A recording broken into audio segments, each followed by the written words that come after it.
Never pray for unsa man an easier life. Kani bang gitawag nila nga comfort? Kaning gitawag nila nga convenience. No? Ayaw na siya pangayua. Instead, go out from your comfort zone. Go out from your comfort zone. Kung unsa man imong kinabuhi karon nga ingon ka nga okay na jud ko ini kanang kontento na kay ko ini akong kinabuhi. No. Go out from your comfort zone. Naa pa kay maibuga, naa pa kay mabuhat igsuon to change your life karon. No? You are created special. No? You are created special. Daghan pa kay kang mabuhat. Go out from your comfort zone. Siguro karon ganahan kay ka nga mag-standby ka sa balay, mag-tiktok-tiktok, no, ikaw batanon mag-tiktok-tiktok nya na kay power of voice. I mean naa kay nindot nga tingog i-offer na sa simbahan. Take time to offer it to the church. Take time to offer it kung asa gawas sa imuhang kabhang nga gipuy-an. No? Kanang convenience na to mo man na o siguro bisag naapay tungod sa kainit sa panahon, bahala pag nay ayuda din ang 1 million di gyud ka mo gawas kay ngano di gyud ta ganahan nga mo gawas atong comfort zone kay lagi na ata di aircon ta. No? Kani magong comfort zone mga igsuon. Mo ni siya easier life. Kani siyang mga tawhana mo di ka naghasol. Unya ang kinabuhi sa kalibutan ng mga igsuon kay as in kuan man gid siya fight man gid siya, struggle man gid siya. No, kadaghanan nato bisag mga dato daghan sa kay na sila mas dagko pa na silang problema sa ato. The only thing lang yun is naa lang gid sila ikabayad, naa lang gid sila mga paraan because they have a lot of money. Pero grabe jud kabugat ang ilang mga bills, no, ang ilang mga responsibilities, no, kay maabot naman sa mga community dili na sa balay as in sila mga trabahante tanan-tanan na daghan na kay sila lookout. Ayaw gid sugot mga igsuon nga naara ka permi din ha sa convenience nimo, sa imong comfort nimo. Kanang di ka ganaghasol ba? Lisod kaayo ning ang tao nga di ganaghasol. Di gina siya kagwanta o kalisod. Di na siya ganahan o magsakripisyo, di na siya ganahan magantos. Magmuro day na siya, atakihon day na siya, musaka day na iyang kabuhi, bulbo day na iyang kaspa. Ngano, o man siya naanad og lisod. Puro man sa iyon iya, puro man comfort.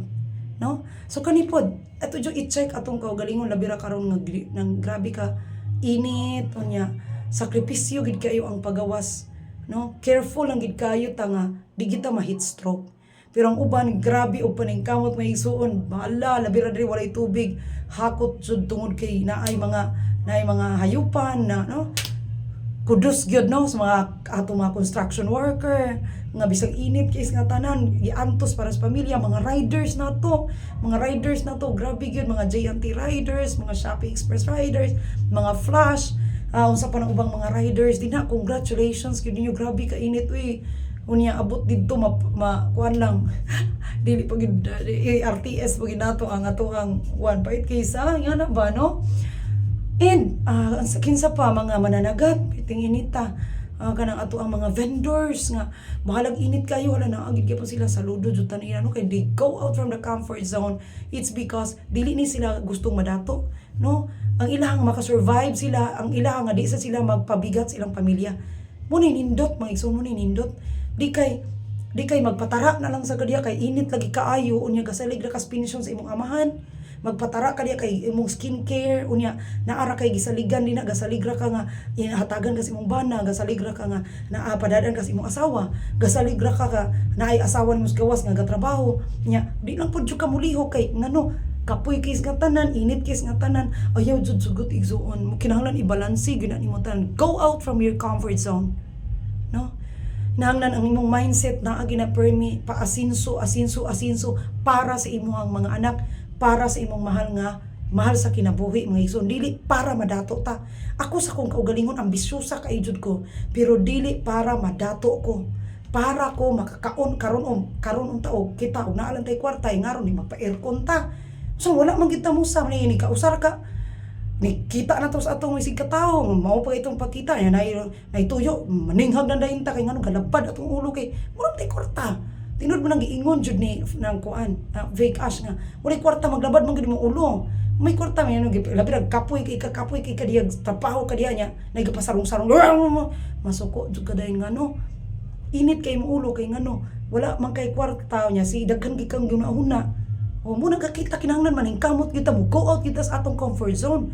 Di ta pwedeng magsigilag ing ana, pirmi lang tag ingon ana. No? Magpirmi tag ingon ana, makahibalag tag labad sa ulo na, makahibalag tag mga buang-buangon po mga amaw na.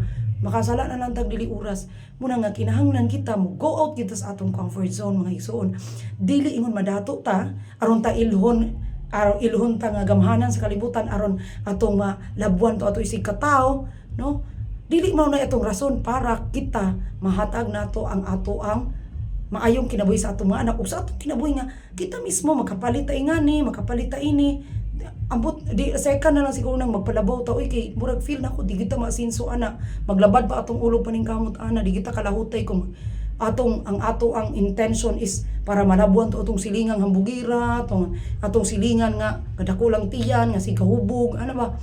Manganak ta ba siguro magkuanta na mga igsoon ba nga di kita maasinso maglabad lang atong ulo muna nga kinahanglan ang ato jud nga goal is to go out from the comfort zone para nindot ang atong kinabuhi, di ta hasol sa uban, di ta maghasol sa uban, mura gina makapalit taon sa atong gusto, makakaon taon sa atong gusto na ay kanang magpatabang nato makatabang ta ingon ana nga mindset nganong ambisyosa ta, no? Pero ako sa akong kinabuhi gyud is survival gyud ko as much as possible. Ako gyud gibutang sa akong utok nga kinahanglan ako mga anak di gyud maglisod og madamlag.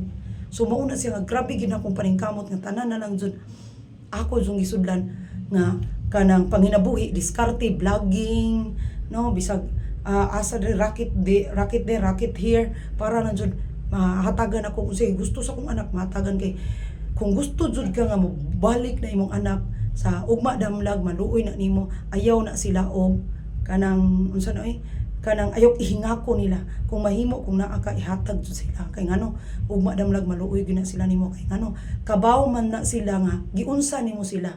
So ug di na nimo sila i-deprive mga igsuon labirag naa kay kahatag bisag gamay lang gud kanilang usa na anak bisag dili man kinahanglan tagaan mo auto di kinahanglan tagaan mo Raptor di kinahanglan tagaan mo plano kanang makaya lang nimo pa di kay mangaway na lang puka kusog ka mangaway mo siyang kasabaan di na po na sakto. So ang ato lang gid mga igsuon is mahatagan nato ato mga anak sa ilahang gusto sa ilahang kinahanglan para ug madamlag mobalik sa sila sa atoa. Pero dito mag-expect anak kay di man gyud tanan anak mo maguna-una anak, no? So maura gina mga igsuon, go out from your comfort zone kay naa pa gyud kay mabuhat.